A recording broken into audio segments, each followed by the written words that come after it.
آج کے اس موقع پر میں اپنی ماں اور بہنوں سے بھی کہوں گا کہ آپ کی بھی ذمہ داری ہے اپنے گھروں کے اندر بچیوں کے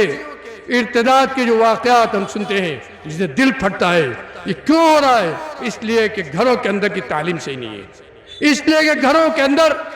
ہم نے بچوں کو دین نہیں سکھایا ہے، اس لیے کہ گھروں کے اندر ہم نے دین کو داخل نہیں کیا ہے۔ دین یہ صرف ایک رسم بن کر ہمارے رہ گیا ہے، اور یہی وجہ ہے کہ ہماری بچیاں جن کے ہاتھ میں ہم نے شیطان یہ موبائل دے دیا ہے جو شیطان سے بھرا ہوا ہے، اس کے ذریعے نہ جانے کن کن سے روابط ان کے ہوتے ہیں اور پھر ارتداد کے واقعات ہوتے ہیں۔ اس کے لیے ہم طرح طرح کے علاج تلاش کرتے ہیں اور طرح طرح کی باتیں آج کہی جاتی ہیں۔ میرے بھائیوں یاد رکھیے، اس کا صرف ایک علاج ہے، اس کا صرف ایک علاج ہے جو اللہ نے ہمیں دیا ہے کہ ہمارے بچوں کے دلوں میں تقویٰ پیدا ہو جائے، ہمارے بچوں کے دلوں میں اللہ کا خوف پیدا ہو جائے، ہمارے بچوں کے دلوں میں اپنے دین کی محبت پیدا ہو جائے، ہمارے بچوں کے دلوں میں اللہ اور اس کے رسول کی محبت پیدا ہو جائے، ہمارے بچے صحیح معنی میں دیندار مسلمان، سچے مسلمان، تقوی شعار نمازی بن جائے۔ اور اس کے لیے جہاں مردوں کی ذمہ داری ہے اس سے بڑی عورتوں کی ذمہ داری ہے جہاں بچوں کی پہلی درسگاہ ہے، اور اس ذمہ داری کو اگر ہم نے اور ہماری ماں بہنوں نے نہیں ادا کیا تو یاد رکھیے اللہ کیا معاف نہیں کیے جائیں گے،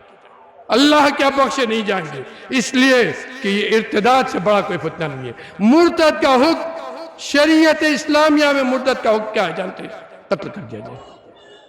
اس دنیا میں جینے کا حقدار نہیں ہے جو اسلام لانے کے بعد مرتد ہو کر اسلام کو بدنام کرے۔ سوچئے یہ عمل ہماری بچیوں کے ذریعے آج ہو رہا ہے، اس کا علاج ہم اوپری علاج تلاش کرتے ہیں جیسا کہ ہمارے عادت ہے، جو حقیقی علاج ہے اس کے کہنے کے لیے لوگ تیار نہیں ہیں کہ ہمارا گھر کہاں چلا گیا، وہ گھر جہاں سے قرآن کی آواز آتی تھی، وہ گھر جہاں حدیثیں پڑھی جاتی تھی، وہ گھر جس کے اندر اسلامی کتابیں ہوتی تھی، دینی کتابیں ہوتی تھی، وہ گھر جس کے اندر اللہ اور اس کے رسول کا ذکر ہوتا تھا، وہ گھر کہاں گیا؟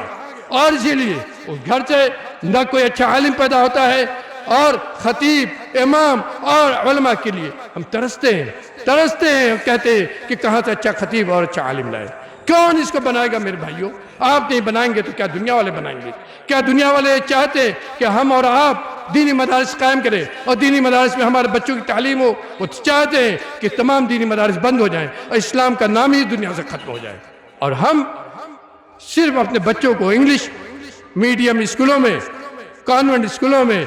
چھوٹے چھوٹے بچے ان کو بھیج کر دین کے بارے میں نہ بتا کر ان کو ہم خود مرتد کر رہے ہیں، ہم کو خود مرتد بنا رہے ہیں، اور ہمیں اس کی فکر نہیں ہے۔ میرے بھائیوں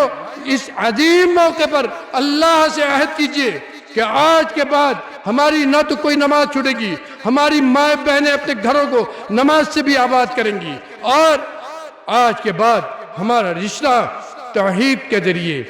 اتباع سنت کے ذریعے اپنے رب سے سب سے مضبوط ہو جائے گا۔ اور یہ قربانی جو اللہ کے دربار میں ہم جانور ذبح کر کے پیش کر رہے ہیں، اس پر ہم عہد کریں گے کہ رب العالمین تیرے حکم سے ہم نے جانور کی قربانی دی ہے، اور اگر تیرا حکم ہوا اور ضرورت ہوئی اس دین کی، ہماری جان کی، ہمارے مال کی، ہمارے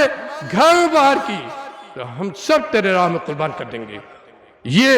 عہد کیجئے اس قربانی، جانور کی قربانی کرتے ہو۔ یاد رکھیے اگر ہم ابھی بھی ہوش میں نہیں آئے، اپنی دینی ذمہ داری کو ہم نے نہیں سمجھا، یاد رکھیے وہ دن دور نہیں کہ ہم کو دین تلاش کرنا پڑے گا،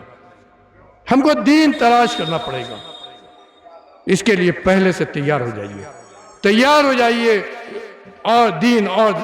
یہ ایام اور خراب ہو، یہ حالات اور خراب ہو، اس سے پہلے اپنے آپ کو تیار کر لیجئے۔